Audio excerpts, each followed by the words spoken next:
Hello, everybody. Welcome back to the Minute Markets podcast. My name is Sofia Cruz, your host, and today we have a really, really special guest, Professor Anoma Kulathunga.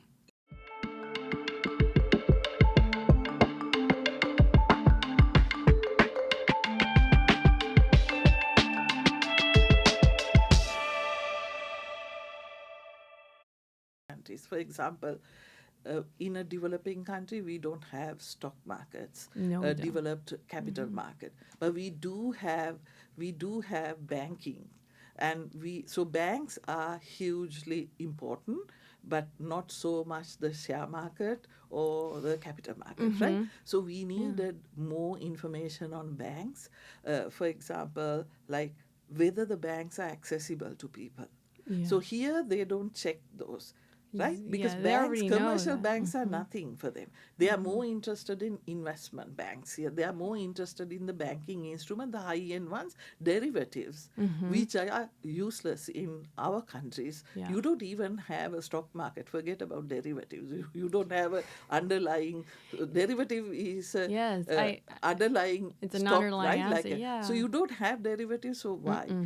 For me, And if I they, need to yeah. know we don't even have banks serving the entire community. So for me, we need to know whether demographically the banks are serving everyone or geographically banks are serving everyone. So what I did was on access, the financial access. Those days, financial inclusion was not a buzzword. So in 2002, my PhD thesis had, like, what I proposed was we need to look at financial inclusion from point of view of demographic, meaning per population, like divide by population, how many bank branches you have, and per 100,000 square feet, how many bank branches in a country you have to see the density, and also the banking concentration ratios, and so to understand from inclusion point of view whether we have enough banks. It's just like when you measure for healthcare, we check hospital beds, Yeah. whether you have hospital beds, enough hospitals and enough hospital beds for per population, or enough doctors per population. So why not enough banks or bank branches? And strangely enough, so those things have not been looked at before.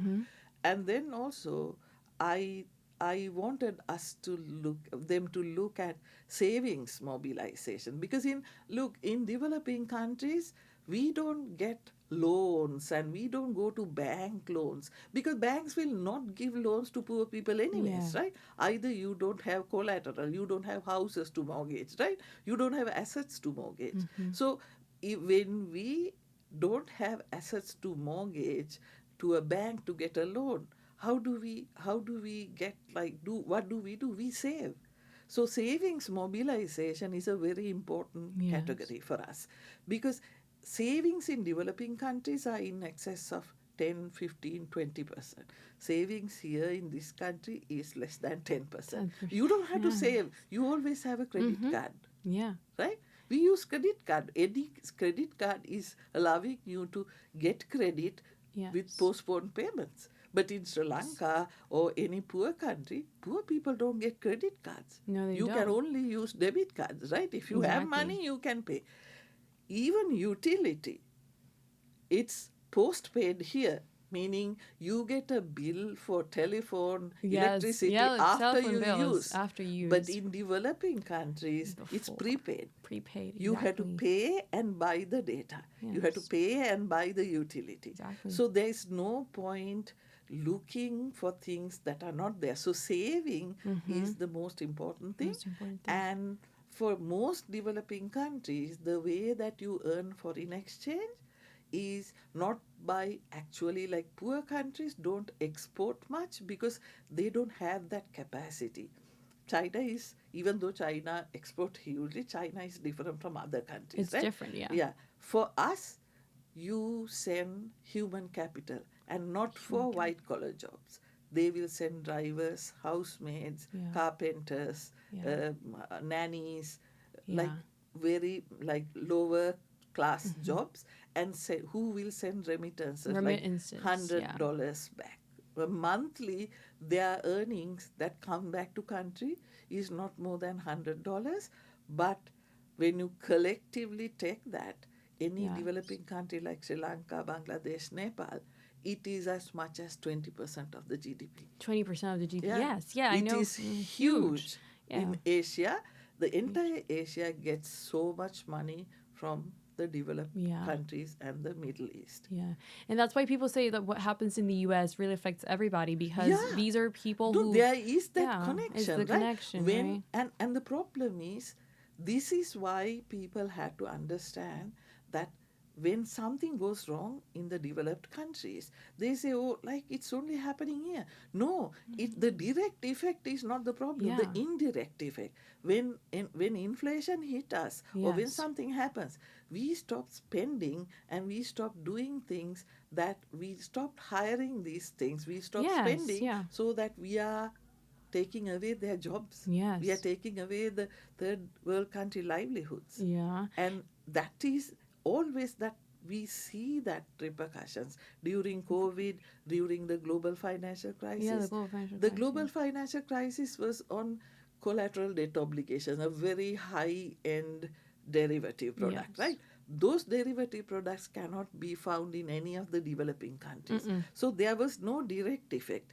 But when global financial crisis hit all the developed countries, you stop buying all the things from developing countries, because now your money Mm-hmm. wealth is wiped off. You're not Exactly. going to buy the extra dress. You're not going to go on the No. vacation. You're stopped going for vacation to all these islands in Sri Lanka or Maldives. Yeah. So these countries get impacted in their real sector, Yeah. not the direct impact into financial sector. No impact on financial sector. None of the Asian banks folded because of the global financial crisis, Mm-hmm. because they don't have those instruments. Yes. But the real sector in every single developing country tanked, because all these are tied because of globalization. Yes, you're so right. And you were saying that you give the ratings to specific countries based on the if whether they're what their GDPs are made of, and also you Yeah, like, because mentioned, no, yeah. it's like this. What I think is, when you go like I do, and then when I joined the Mm-hmm. World Bank afterwards, after working here, I joined the World Bank, because when I started doing my PhD, they got me in because they knew how hard I worked there, so it was easier Yeah. for me to go in. Once I went in, and then when I did my PhD, one good thing was, because I was able to get into World Bank at the same time. Mm-hmm. The World Bank, I worked in South Asia. They funded my PhD, and they allowed me to collect the data from South Asia. Oh, So nice. I was able to do my research with full data set from collection from South Asia. We established those data points, and I was able to do few publications. We call them Getting Finance Indicators. Okay. I did like 4 publications and got the data. And once we proved what we were going to prove. Mm-hmm. So once we did that, then IMF took over the data. And now in the international financial, when we go to assess, those data are already Yes. incorporated into the indicators. Wow. So So, now when they go for different countries, there are different sets of indicators. Like, it's not only the developed country indicators, they include yes. the data that I have also looked at. Yes. So So you. therefore, like, when we go for financial sector assessment, because financial sector assessment jointly done by IMF and World Bank to Mm-hmm. every country periodically, so you assess the country based on the country, like country financial sector. So Oh, if it is okay. a very developed country, then we would look at derivatives and all the instruments and the hedging mechanisms and the foreign exchange, and with the eye on the more advanced types. Yeah. But if it is a developing country, then we would look at savings, we would look at payment systems, we would also look at the density and all that. And now Yes. they collect all the data. They collect One all. thing that I did not think of at that time. I did not, I mean, I could not do everything. At that time, that came later was I had no studies on gender. Okay. So because I had no, I mean, you can only do so much. That itself was very complex. What I did, developing an indicator is for PhD was a very challenging thing, but I was able to get it done because there was so much support from the bank. I'm thankful. But later we realized on financial data or any data for that matter, when you collect data, you don't know. Now, financial inclusion became mainstream then in the World Bank and IMF, but when we wanted to kind of disaggregate the data to show, because then women's issues became more prominent, and we were studying the impact on women, whether it's disproportionately negative, which we knew it was, like for income and all that in the world, but we needed to prove that. And then we realized financial data is not available, Not available. gender desegregation is not there. And more specific in Yeah. these countries. In Any any country, country. any country for Okay. that matter. And we were horrified because even in developed countries, you don't have like men versus women. And then we realized because nobody had asked this Yeah. kind of data. Because and then we realized it is so easy because you have the ID. In every bank will take your ID when you open an account. So the gender is given there. Oh, okay. I mean, this was before the gender became like a multi this thing, at least for to identify whether you are a man or a woman. Even this was like 10 years back. Okay. We did not have this kind of desegregation of sex between like how many men versus other parties, how much of a difference, whether men are more advantageous in an advantageous position, which they were. Yeah. And so we started thinking about that, and then a different group in the World Bank started the financial Yes. inclusion database, which is called Findex. So I also worked for them, and then we realized in the world over, Yeah. none of the people collect this gender desegregated data. So the Findex data were the very first financial data to date what we have, which Yeah. are then gender desegregated. And now little by little you start adding all kinds of data, use of mobile data, use of digital data, Oh. and you find that always women are disproportionately impacted, negatively impacted, meaning salary wise, or like how you are impacted. You are not, because if a poor person is negatively impacted, like you don't have many banks would not give loans to a Yeah. poor person. Among the poor, women are disproportionately negatively impacted. Okay. Among men They're earning and women, less. Yeah. earning less, or even if you earn same, it's kind of like being a woman is kind of viewed like the man is more trustworthy. These are Oh. There's age old gender kind of feelings that most societies like have. stereotypical type of. Stereotypical things Oh. that we Yeah. found in, and which we could prove in Through data. Yeah. with data for the first time. Oh. If you go through the Findex data, that's what you Findex. prove. And I wanted to highlight that when I analyzed the financial inclusion, because I started after coming to World Bank. My work is primarily in the World Bank. I work as a senior financial sector specialist. So I work in region, specifically attached to region, but I work across regions too. So I work on digital financial inclusion mainly, Yes. because I believe in digitizing. So I Yes. work on fintech. And whenever you have these kind of data, I provide financial solutions or fintech.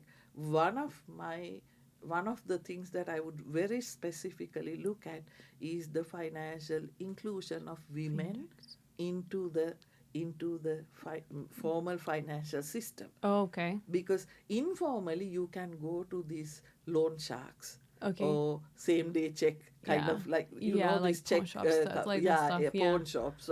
Those are kind of predatory services, right? But They you are. want women to be included in the formal financial Yes. system, because strangely women have this ability to kind of do more because you have this nurturing attitude. Like my mom was a housewife. She did not work. She had 4 kids. She did not work. My dad had a business and working in business, but he would give my mom like the money for household expenses. Like he would give her the Yes. money, and he just worked and gave her the money. She's the money manager. She Yeah. did not have a degree. She did not have a MBA, but man, she knew how to manage the money. Yes. And strangely, she had this. She and all these other aunties around, like everyone's like around in the community. They had this community group where they would rotate, like they call in, I don't know, I forgot the English name for it, but what you call that in India and Sri Lanka, they call it Chittu. Chittu means that, so you would draw numbers and everyone will put $100, say $100 or 100 rupees, and you draw a number, and the first person you get the number one will get this month's Chittu. So Oh, all the okay. 100. Like And the second number, so you get kind one, of two, gambling? yeah. Yeah. It's not gambling. Oh, no. It's like this. So every month you put 100. Yeah. Right? So if 3 of us are there, so there's 300, right? So if you get number one, I get number two, and she get number three. So we put 300 here. First 300 in the first month is yours. Next month, 300 is mine. Third month, 300 is hers. Theirs, So yeah. it's like without going to the bank, you are getting the Oh. 300, which you'll be paying in the next Yeah. months, right? That's really interesting. I never heard of that. Yeah, that's really interesting. This is called Chittu in Asia, where Southeast. non-working women, Oh, because okay. every month you only have to put 100. You don't have to go to a bank. You don't have to do KYC. You don't have to open accounts. You are doing it with your friends. Yeah. So if you have a group of 20, you can have 20,000, Yeah. which you can use for something. Usually my mom, they used to buy gold, because in Asia you value gold so much. Yeah. Like if you have a girl, then you want to give gold bangles, Yeah. gold chain, and all the gold jewelry. So women usually do the Chittu. So because depending on which number, you are going to get your 20,000. Oh, okay. Right? Yeah. Because first month you get it. Second month I get it. So first month you get the 20. Over the next 20 months you'll be paying 100, 100. Yes, that's right? It's yeah. good. So you do that Chittu. So without a banking system, you are still getting a lump sum in Okay. 1 month, which you pay, and there is no cheating, no bad loans, because you're doing it among the friends. So things like that are being done in the system. Yeah, but in order for you to come up with all of these like metrics, did you ever face any challenge in order to implement these, or was it kind of needed, this information? Those information that was like done with a lot of social scientists. In Okay, the social World Bank. scientists. They kind of led that, Oh, and okay. then what we provided was like my contribution to that was, so you do that with Gallup. You know the Gallup. I've heard They Yeah. do lot of these data collection, because they have their own data collection. We combine it with Gallup, so they will collect their own data plus our data. So it's easier they are the ones who go and collect the data in countries. Yes. So if it is a large country, their sample is larger. If it is a small country, sample is small. But they don't have certain countries. So I was working in South Asia, 8 countries, but I realized we don't have data for Maldives, and I really wanted Maldives data. Yes. So I said, okay, how do I get Maldives in? Then Gallup said Maldives only 400,000 people. We don't include because it's too small. It's too small, the and sample. I said, okay, what if I pay through a project to collect that, because I need the You work. wanted the data. Yeah, because I Yes. was going to implement a mobile money system. Okay. And I wanted this data metrics because I need to see pre and post Yeah. KPI indicator, right? Exactly, yeah, So they were like, okay. So they first gave me a 200,000 as That's the for the cost. cost, Oh my god. and 200,000 is big money. So then I researched about Gallup, and then I realized the Gallup is funded by U.S. Defense The Secretary. So, security like, the defense. funds come from U.S. Defense, and I realized that they get all the information about the world because it's a national The secret, defense. right? So Oh. I told them, look, you want, because the Maldives, because Maldives is in a unique place in between, Yeah. near to India and all that. And I said, so if you are getting fund all this from U.S. Defense, Department of Defense. Maldives is an important place because there are a lot of sea pirates and all that. So I told them, Yes. like, So you look, should get that yeah, I information. said Yeah. they wanted to get, but Maldives was not allowing them. Oh, I said, okay. I know because Sri Lanka and Maldives are very close, and Yes. we train the Maldivian central bankers in Mm-hmm. Sri Lanka. So it has nothing to do with World Bank. It was my personal friendship when I was at Central Yes. Bank. We trained the Maldivians, so we have a very close relationship with them. Yes. So I said, like, what if I make sure that we can get the Gallup data collected, and so because of that Yes. you can't go in, but I can go You in. did it. Yeah, Yes, so I because you knew them. negotiated. Yeah, Yes. so I said I will negotiate, but Yeah. you can collect the data along with our Findex data, but I will not give you 200. Okay. So then they cut it to 20,000 Oh my god. ultimately, because they realized they are only Yeah. going to get the data because of this.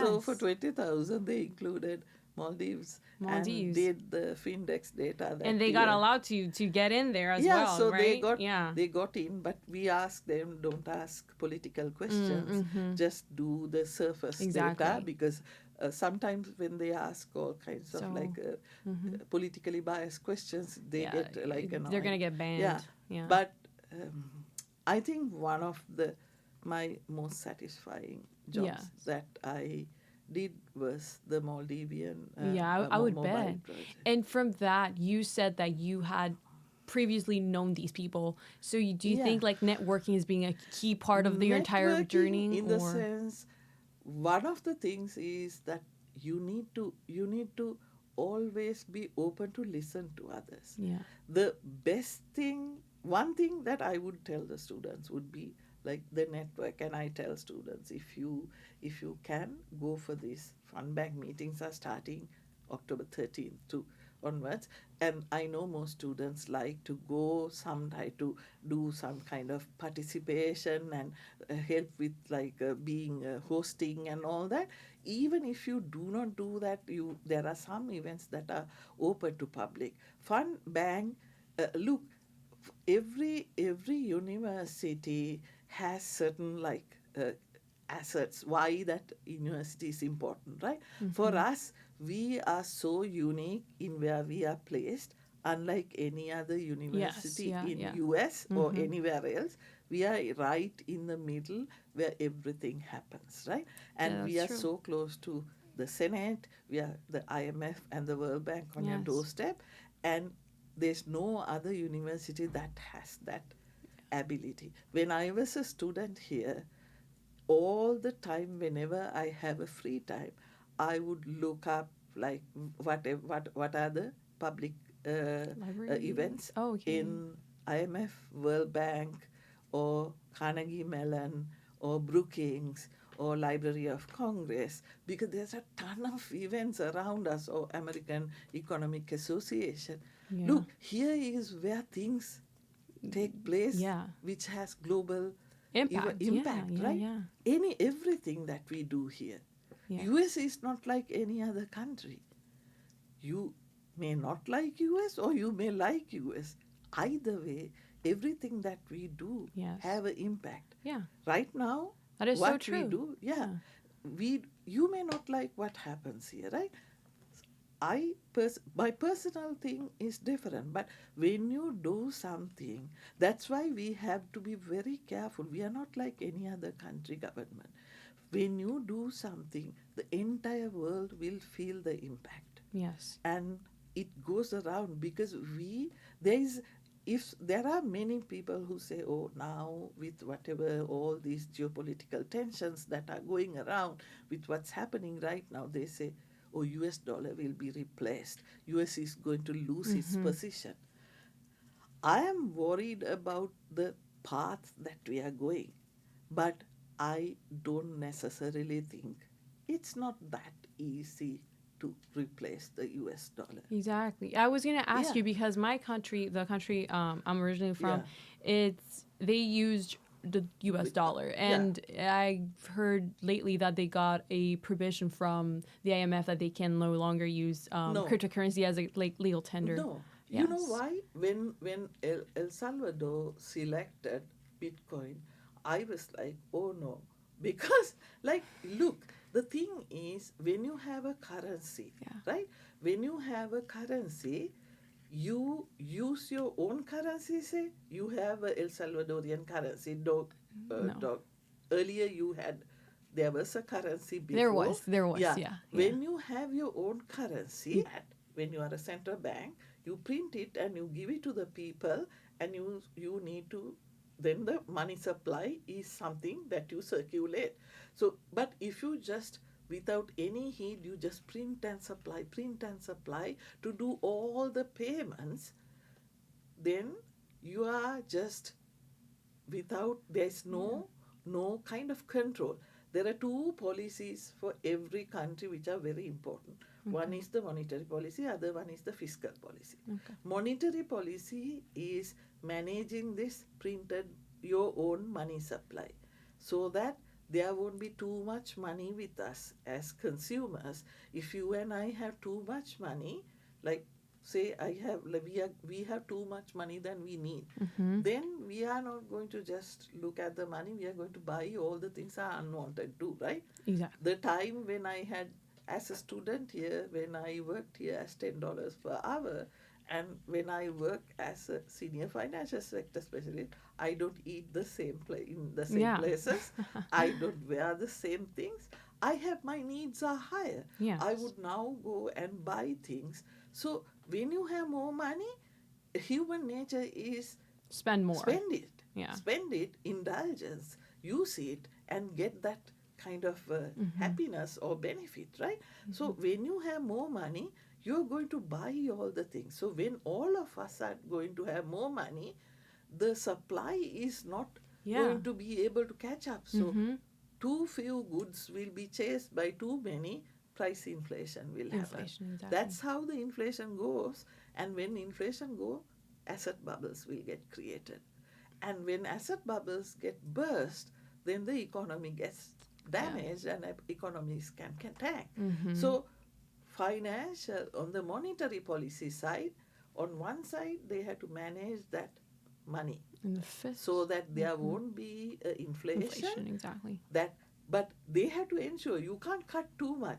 You must give enough money in the market to supply enough, and also enough inflation to just about grow the economy. Because if the inflation is not there, like in Japan, it's flat, then why would I sell anything? If I can't raise the price a little bit more and earn a profit, I am not incentivized to make anything and sell, right? Oh yeah, but I have a question over how you measure inflation for these type of countries. Do you go by metrics that they give you, or that you get through your, let's say, Gallup? Inflation is measured through different ways. So one way to do it is you look at inflation through the price index, like consumer price. So you take a basket of goods, like like basic basket of goods, like consumer price index is made out of what you eat, what the fuel cost, and so you build that, and then you measure it, how the price of those goods rise or fall. So it gives you an idea. Then you also look at things like jobs. So it's kind of a complex thing, but basically just by looking at the basket of goods also, you can see how the consumer price is going up. So that's financial policy is that. Yeah, and I still have one Yeah. little bit question over Yeah, that. ask. So, do you get that information you yourself from here? Do you evaluate from here the entire within the U.S. or do you get information from that specific country? They give you the information themselves, or do you? No, when you do like so from World Bank point of view. Yeah. So from World Bank point of view, World Bank has offices in every single In country, every right? single country. Oh, okay, Yeah, that's and why. that's why we have large staff. Like we have 18,000 staff, Yeah. and we have country offices in every country, right? Yeah. So you do have a staff. Like so, we have our own office. So there we have like collect the data straight from central bank. Central bank. Yeah. So you will collect and you will verify data. Of course, the data can be cooked, Yes, exactly. and that's why we all do have their own databases. We develop our own databases, and we try to collect as much as raw data as Yes. possible. To the extent possible, we collect our raw data and then develop our own theories. So, Okay. so Yeah. from, That's good. That's yeah. good. I did not know Yeah. that, so that's probably So why. to come back to the position, so if you can manage your fiscal policy well, then the monetary policy, then you can manage your inflation. But on the other side, so that is the central bank's job. On the other side is the fiscal policy, which is your income and expenditure. Income comes from whatever that you export or from taxes. Expenditure is what the government spend on public goods or military or any programs that those people do at the Senate and the politicians, right? So usually politicians will have this very myopic 4-year program because politicians are there only for a 4-year period in most countries. In most, yeah. In most countries, if unless you have a monarchy or like a sort of a dictatorship where you are going to be there forever, usually politicians are elected for periods, different. So during that period, they want to show that they have been successful so that they get re-elected. So fiscal policy, usually they are very short-term oriented because they want to show results to get re-elected. Exactly. But monetary policy is not a short-term oriented thing. They have nothing to, they don't care, they should not care about the fiscal policy because they, my aim should be long-term, how I can make sure the country grows. So this is the kind of the duality that you see in US right now. When you do something, Federal Reserve is very independent. Yeah. Therefore, they take decision with the interest of United States. Fiscal policy can be anything, whoever who is in the rule, but they will take their action in a different way. Most countries, that's the problem. Fiscal policy is under political elected, yes, and exactly. monetary policy is under bureaucrats. That's the biggest issue you see in these type of developed countries, right? Every country, no? Yes. In El Salvador, if the monetary policy was well done, you need not fix your currency against the US dollar. But it was not done in that well. Therefore, they lost, your country lost your managing the currency so that the currency became worthless. Exactly. Because in Zimbabwe, look, the galloping inflation comes when you can't manage your money. You don't know how much of money should go into the market. Yeah. So you just increase it, and one day create inflation. Yeah, one day is 10, next day is 20. Look at Turkey now. Yes. 86% of inflation. So you can't do that. You need to have your price inflation management. If you can't do that, then you are losing your money management. Exactly. If you can't manage, the next best thing is peg it. Okay. Peg it or do a kind of what we call a very monetary board, like a monetary board authority kind of like a monetary authority peg. Once you kind of make it connected to your exports, currency board agreement. Yes. Yeah. You can do a currency board agreement or peg it. which is what you all had Yeah, done. and So when you yeah. peg to the US dollar, meaning you fix your currency to the To US US dollar. dollar, or you US dollar as your National nation's currency. Yeah, yeah, yeah. national your currency legal tender. What you so wherever your economy goes is irrelevant Yeah. to The the US. exchange. Yeah. Yeah. So it's a artificial system there, Mm-hmm. because you are using US dollar, which has nothing to do with the way where the economy is moving, because the economic movement is not reflected in your currency. Mm-hmm. If you use your economic movement will be reflected in the currency only when you Yeah. use your own currency, Oh, okay. right? Yeah. So That's interesting. whether when you use US dollar, or if you peg it to the US dollar, the US dollar moves to US US economy, economy. Yeah. not to El No, it Salvadorian doesn't. economy. No. So when you peg it, or if you replace it with US dollar, or if you replace it with uh, crypto, it's a different thing. But then I would argue, okay, so now you brought in US dollar, right? Mm-hmm. And then you brought in Bitcoin. Krypton. Yeah, yeah. Bitcoin. Bitcoin is worse because at least in US dollar, you can see how that economy moves.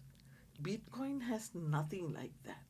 We don't know how the Bitcoin price is moving up and down, why it is moving up and down. Now, I teach investment, capital market, money Mm-hmm. market to Yeah. my finance master students, MBAs, and to international Mm-hmm. banking and the Yeah. intro to international business. I get them to do stock and crypto simulations. Okay. So I even get the undergrads to do that, because I believe that Yes. crypto AI is going to be your future. So therefore they need to get themselves into knowing that now, so that you can make all the mistakes in a simulation and learn it, because when you become the managers in next 10 Yeah. decade, we are not going to be the Nice. Okay. ones to manage the economies. You all are going to be the ones to make the decisions. This is going to be your mainstream. You can't make the mistakes, then you need to make the mistakes now and learn. So that's why I give, and some people ask, why are you giving the undergrads? Why are you giving it to Mm-hmm. MBAs? I said, they need to know now. Yeah. Yeah. Because, like, if they don't know now, how are they going to use it? And you think that this is the way the developing countries are going, like with cryptocurrency, No, or but just I am very yeah? hesitant to give it to a developing country. Okay. Developing country also need a learning. But unfortunately, in developing countries, the biggest fear that I have is governments adopting it without understanding that animal, right? Okay. Because Yes. to me, like, look, when I teach them stock market. If I take a stock, like say any stock, say Nvidia, Yeah. Nvidia is very, very attractive now. I can I can tell you about Nvidia's, why Nvidia is going up, or where Nvidia Yeah. is going, either by looking at, on one side, looking and analyzing the US macroeconomy, Yeah. by analyzing the company fundamentals to show that Nvidia is a very strong Mm-hmm. company, it's a top 10, it has billions of research, or analyzing where the Nvidia sales are going to be in future, what companies they are associating, where they are building their future developments. All that is can be researched. So Yes. it's not speculation. Stock It's not market speculative. investment Yeah. is not a speculation. I Yeah. can do that to stocks. I can do that to bonds. Mm-hmm. But I don't know what the Bitcoin, I cannot Yeah. analyze. And therefore, I cannot explain to the students why is Bitcoin is moving up or down today, because Bitcoin, there's no company behind it. No, There's it's nothing to analyze. decentralized. It is decentralized. It does not belong to anyone. It has proof of work and proof of stake and all kinds of things. Yeah. And right now, my research, but I also know at the same time, there are these whales who work behind. You see Bitcoin market, total capitalization is 2.1 trillion. So Bitcoin is as the total capitalization is as big as top 10 tech giants like Tesla, like Apple, Nvidia, Nvidia. yeah. So it's a big, huge. Bitcoin is so huge you cannot ignore. But Exactly. just because it's huge, it gives me the jitters because every other tech company, I can show you why they are so solid. They have who is doing it, who the management is, what they are doing, why they should be this market leader, all that. For Bitcoin, I don't have a storyline. So but I know that in the market there are people who move this market who we call whales in Yeah. crypto market. They come in all of a sudden and they buy or sell and make millions. I have been trading stocks, bonds for more than when I was at central bank. One of the first jobs was doing trades for country reserves.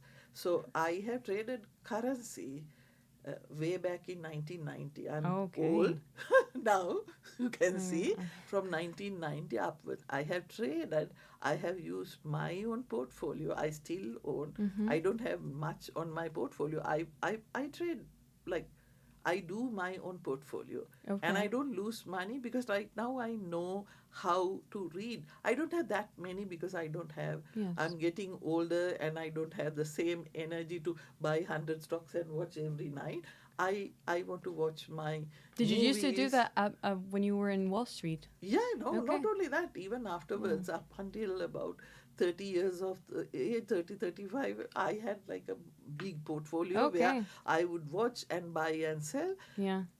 When you're younger you can do that because you have more energy, but right now after I left the, like I'm leaving the, like my bank is like I'm transitioning out from bank into full-time teaching right now. From this year Yeah. I became a full-time assistant professor. Okay. And but I can't transition out that quickly, but Okay. I'm doing it. But from now onwards I'm determined to take my free time as free time. I never had a free time before. So I don't want a portfolio which has 100 stocks. I only have 4 stocks in 4 my stocks. portfolio. You do not disclose that they are. No, no. Oh, you do. I have What? Nvidia, I Nvidia. have TSML, I have AMD, and I AMD. just bought CrowdStrike. CloudStrike. Okay. Yeah, CrowdStrike.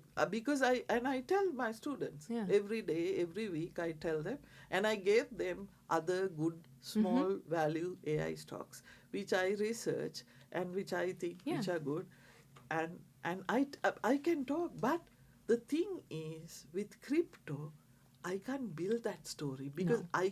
I can see any stock I can tell, like, okay, this looks like good because here is their future, here is where they are investing, here is why I tell them that this is a good stock. But for crypto I don't know. You. But the crypto market moves and somebody is making millions, billions.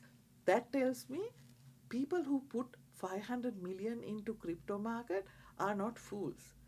Nobody invest 500 million Just to lose it. unless they don't, if they don't know anything about the market. They are not 500 million people.